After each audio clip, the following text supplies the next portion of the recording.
Integration came with a cost nobody talks about.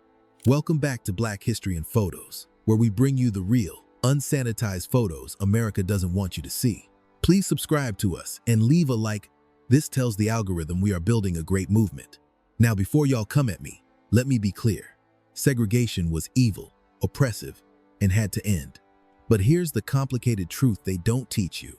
When integration happened, Black communities lost institutions, businesses, and cultural spaces that we built ourselves. We gained access to white spaces but lost control of our own. Today I'm showing you 10 photographs of beautiful things that existed in Black America during segregation, ELA. Things we created out of necessity that disappeared when integration came. This isn't nostalgia for segregation.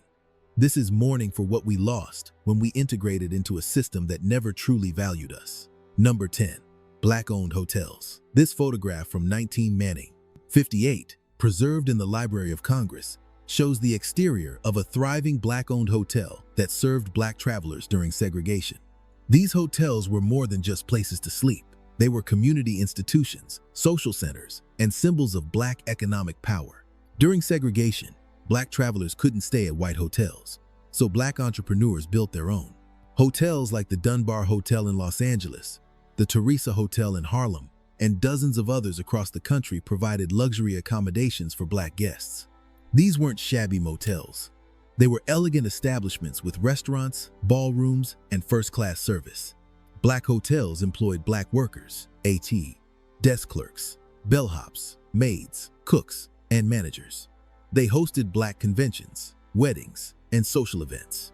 They were places where Black people could relax without facing racism, where they were treated with dignity and respect. But when integration came and Black people gained access to white hotels, Black hotels lost their customer base. One by one, they closed. The Dunbar closed in 1974. The Teresa stopped being a hotel in 1966. Black workers lost jobs. Black entrepreneurs lost businesses. Black communities lost gathering places.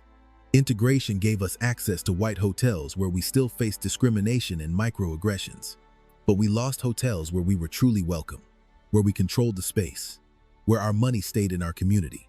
Number 9. Black-owned restaurants and nightclubs. This photograph from 1956, archived in the Schomburg Center, shows the interior of a packed Black nightclub in Harlem. During segregation, Black nightclubs and restaurants were the heart of Black social life, places where Black people could enjoy themselves without white surveillance or judgment. The Cotton Club, the Apollo Theater, the Royal Peacock in Atlanta, the Regal Theater in Chicago.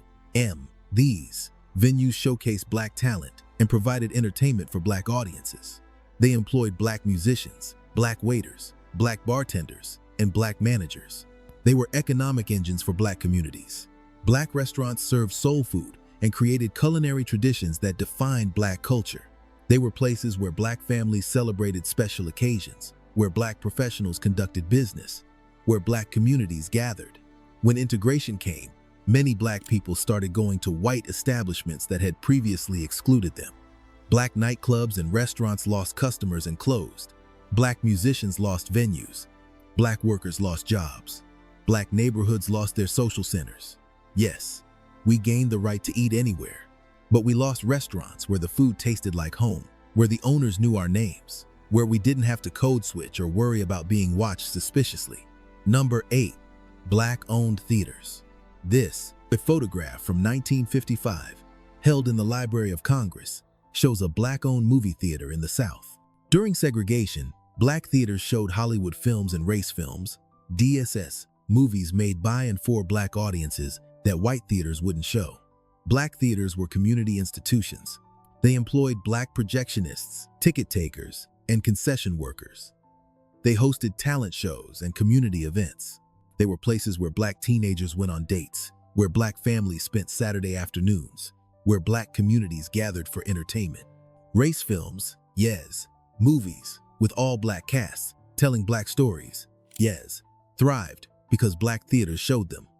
These films provided representation and told stories that Hollywood ignored. They created opportunities for Black actors, directors, and filmmakers. When integration came and Black people gained access to white theaters, Black theaters closed. Race films disappeared because the market for them collapsed. Black filmmakers lost opportunities. Black actors lost roles.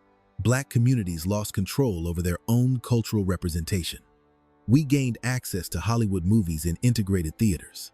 But we lost theaters that showed films reflecting our experiences, that employed our people, that kept money circulating in our communities. Number 7. Black-owned banks. This photograph from 1959, preserved in the Federal Reserve Archives, shows the interior of a Black-owned bank in Atlanta. During segregation, Black banks provided financial services to Black customers who were discriminated against by white banks. Black banks like Citizens Trust Bank in Atlanta, Industrial Bank in Washington, and Mechanics and Farmers Bank in North Carolina were pillars of Black economic life. They provided mortgages for Black homeowners, loans for Black businesses, and savings accounts for Black families. Black banks understood Black customers' needs and circumstances in ways that white banks didn't.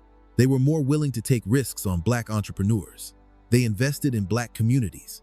They employed Black bankers, tellers, and loan officers who became respected professionals in their communities.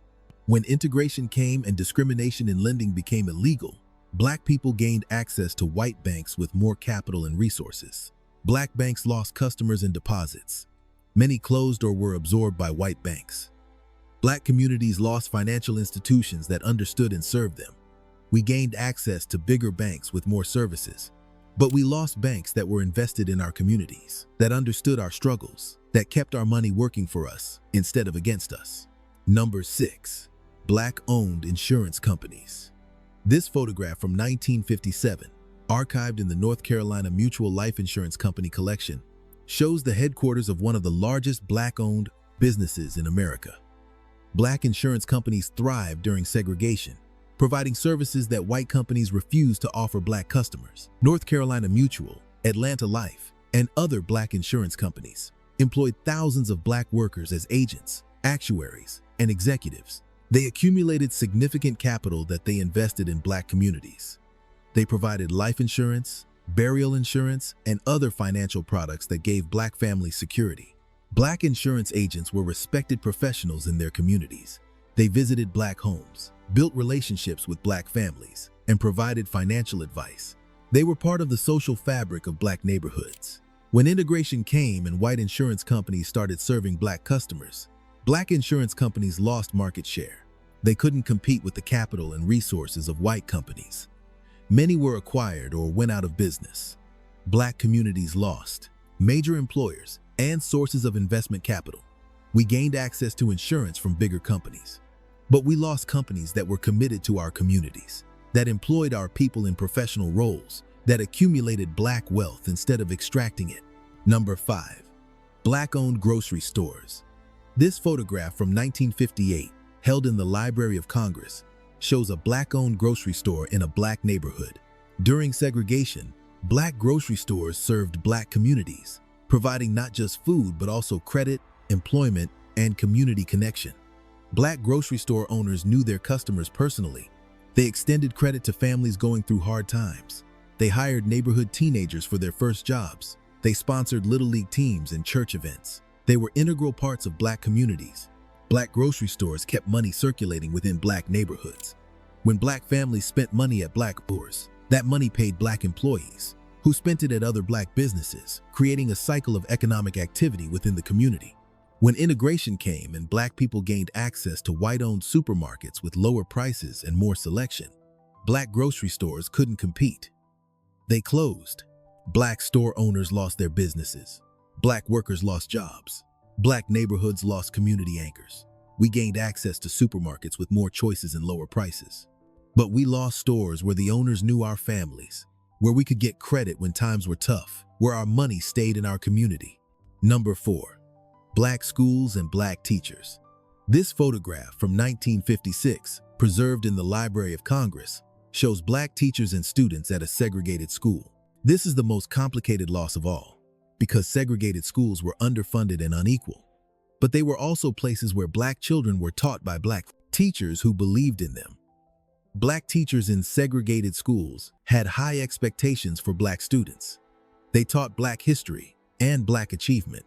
They served as role models and mentors. They lived in the same communities as their students. and were invested in their success.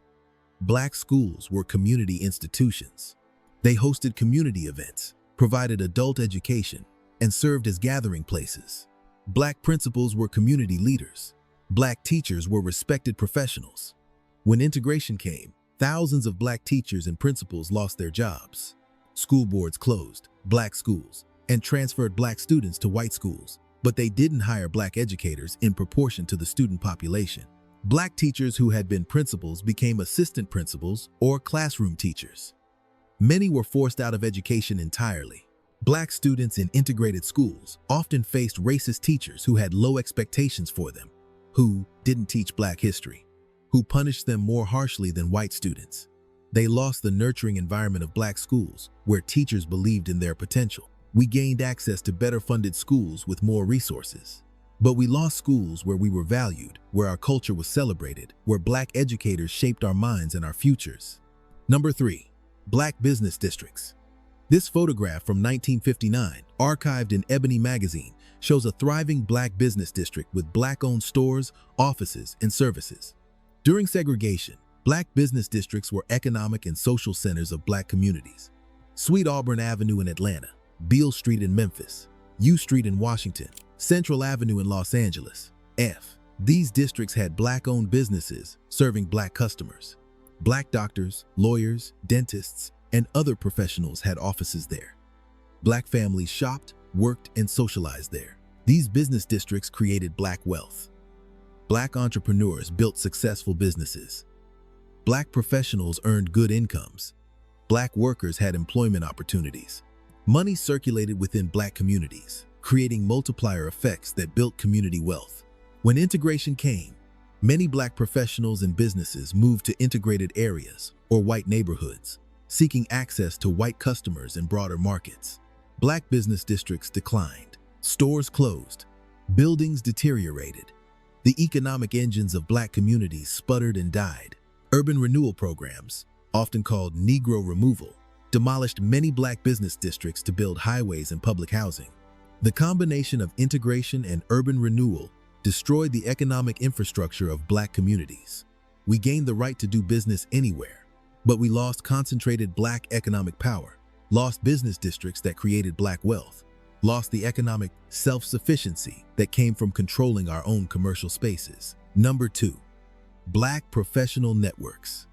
This photograph from 1957, held in the National Medical Association archives, shows black doctors at a professional conference. During segregation, black professionals created their own organizations because they were excluded from white professional associations. The National Medical Association for Black Doctors, the National Bar Association for Black Lawyers, the National Dental Association for Black Dentists, OAG. These organizations provided professional development, networking, and mutual support for black professionals who were excluded from white organizations. These networks were powerful. They connected black professionals across the country. They provided mentorship for young professionals. They advocated for black communities. They created a sense of solidarity and shared purpose among black professionals.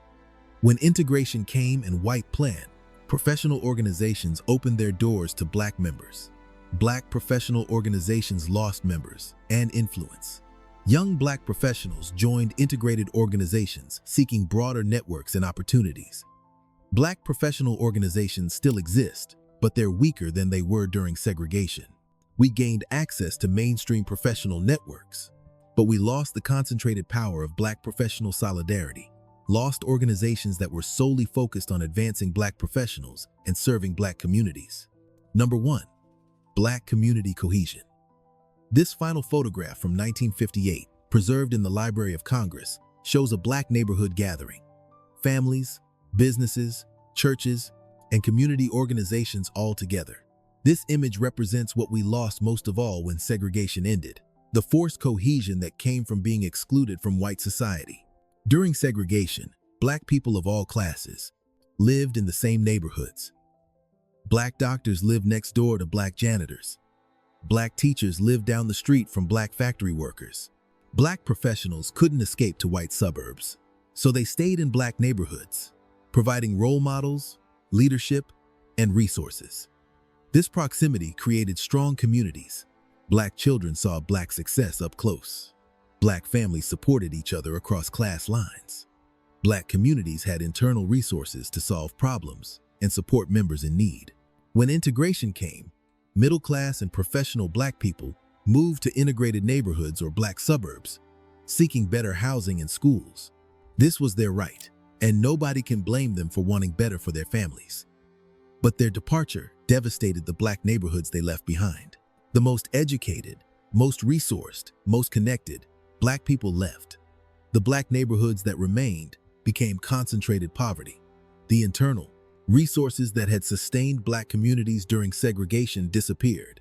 We gained the right to live anywhere, but we lost the community cohesion that came from shared struggle, lost the proximity of different classes that created strong communities, lost the concentration of Black resources in Black neighborhoods. Now, let me be absolutely clear about something, because I know some of y'all are going to misunderstand this.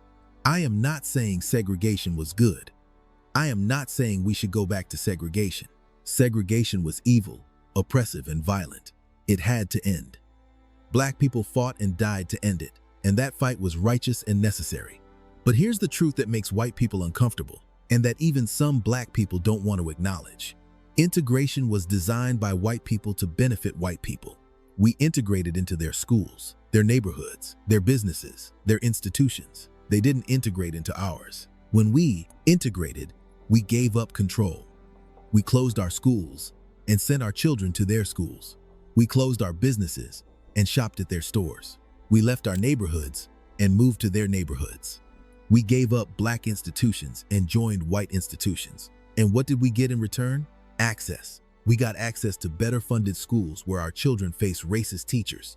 We got access to stores with more selection where we're followed by security. We got access to neighborhoods where our neighbors call the police on us for existing. We got access to institutions that tolerate our presence, but don't value our contributions. Don't get me wrong, access matters. The right to go anywhere, live anywhere, work anywhere is important. But access without power is not liberation. Integration without equity is not justice. We traded Black institutions that we controlled for white institutions that control us. The beautiful things we lost when segregation ended weren't beautiful because of segregation anyway. They were beautiful despite segregation. Black people created thriving institutions, successful businesses, and strong communities while facing oppression and violence. That's not a defense of segregation. Beast. That's a testament to Black resilience and Black excellence. But when integration came, we lost those institutions. We lost Black economic power. We lost Black cultural spaces. We lost Black community cohesion. And we never got back what we gave up. We're still fighting for equity in white institutions 60 years after integration. Maybe it's time to ask whether integration on white terms was really the victory we thought it was. We are the descendants of people who built empires out of nothing, who created beauty in the midst of oppression. We honor them by remembering what they built, by mourning what we lost, and by fighting to rebuild Black institutions and Black power in this integrated world. That's our inheritance and our responsibility.